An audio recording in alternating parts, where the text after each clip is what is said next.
Hi everybody, it's Claire back with another art journal video. So today I'm playing a game with the new August 2022 release for Dina Wakley, and I'm playing in the craft journal. So I had a board that had already cut out and decided that I would use it along with another page to make a window in my art journal. So you can see, of course, I'm in the craft journal again. Just using my craft knife with my small Dilutions cutting mat just to cut out this window, which I've traced through from the previous page. So then I'm using this Tim Holtz stamping platform just to stamp the new circled stamps onto some cardstock, using black archival ink. When you've got lots of images to stamp like this is a really good way to get a good image stamped onto your cardstock or paper, because you can do lots at once, so it's a bit time saving really, I guess.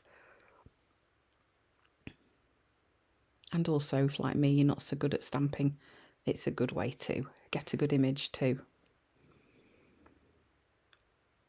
Okay, so once they were dry, I'm then going in with some watercolours and just adding a little bit of colour onto these images. So at this point, I kind of didn't really know where I was going to go with this page. I was just thinking, yeah, I'm going to do some sort of window. I thought I might have things dangling in the window so that they would turn. Wasn't really sure. But it's a page that definitely evolved once I got going. So I'm just using some sort of skin tones just to put some colour onto these faces, and I'm going to go in with coloured pencils after and add a bit more depth and detail. Not too much though, because there's not a lot of space on these little faces. I mean, they're so lovely, but just giving a little bit of detail really.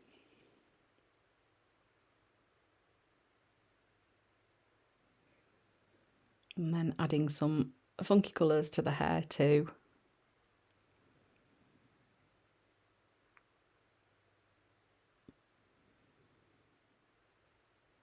So these watercolours are a mixture of Winsor & Newton ones and Prima Marketing. I've kind of shoved them all together in a larger palette.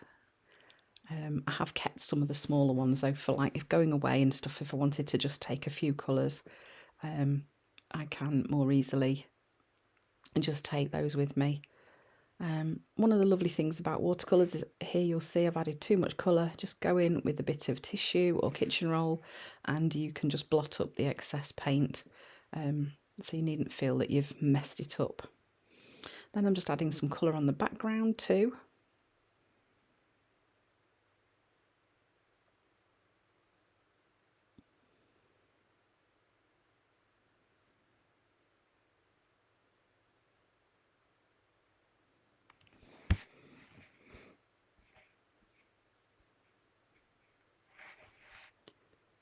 And here I am just using some nice soft watercolour pencils, and I'm just adding a little bit more colour onto the faces. So they're watercolour pencils. I could water activate them if I wanted to, but I'm not really bothered about doing that. I just want to add a little bit more depth and shadow onto the faces just to make them a little bit more 3D.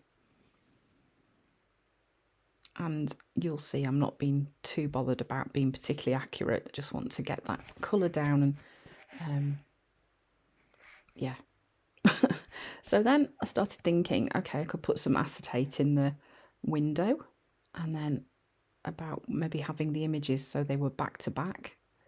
So it would work like this, and you would flip the page and see the ones on the back. So that was how I decided I would go with it. So I'm using my double-sided tape gun, and I've cut the acetate to size, and I'm just sticking it in place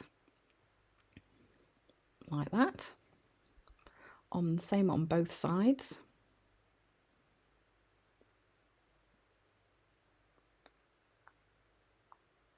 As you can see, I'm very technical with how I measure things out.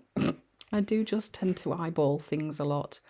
And obviously this isn't a particularly careful way of doing things, and I do get stuff wrong, but I just can't be faffed with measuring things out, unless of course you've got to be super technical with something when measuring is definitely needed. I often prefer just to eyeball it.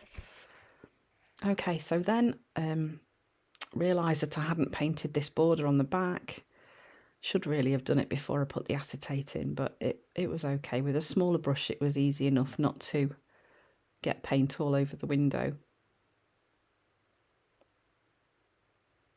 And actually, even if I did get paint on the window, it'll wipe off fairly easily, just with a baby wipe or a bit of tissue.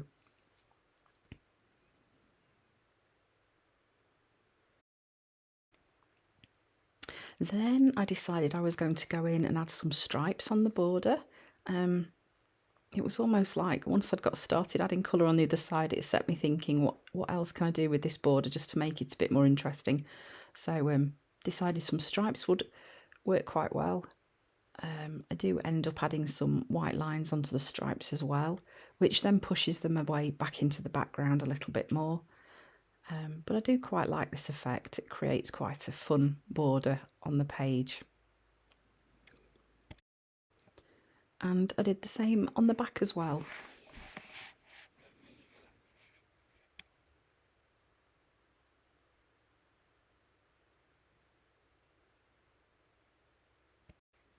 So next I decided which images would work back to back best and used my double-sided tape gun, stuck these together. And that was nice and quick. And I guess also using the kind of dry glue with the double-sided tape means that I'm not putting things between the acetate that's still got to dry off.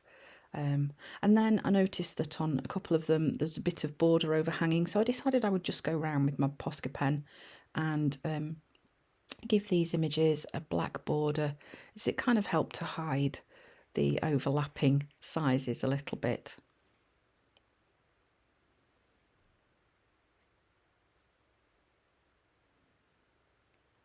Okay, so then I found some black ribbon from my stash and just popped a bit through the middle so it overhung either end, because I was going to use the ribbon to go and from the top to the bottom of the page.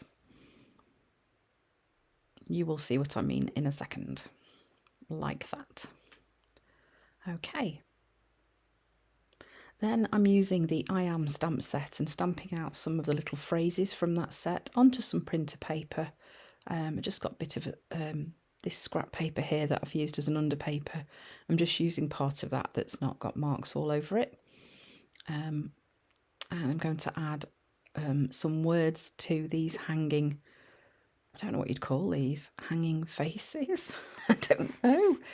To the hanging elements on my page, let's say that. So I'm just cutting them out, and then I will just decide which ones I want to use. So I'm using the Tim Holtz Tiny Attacher and just stapling the pieces of ribbon at the top and the bottom just to anchor these down.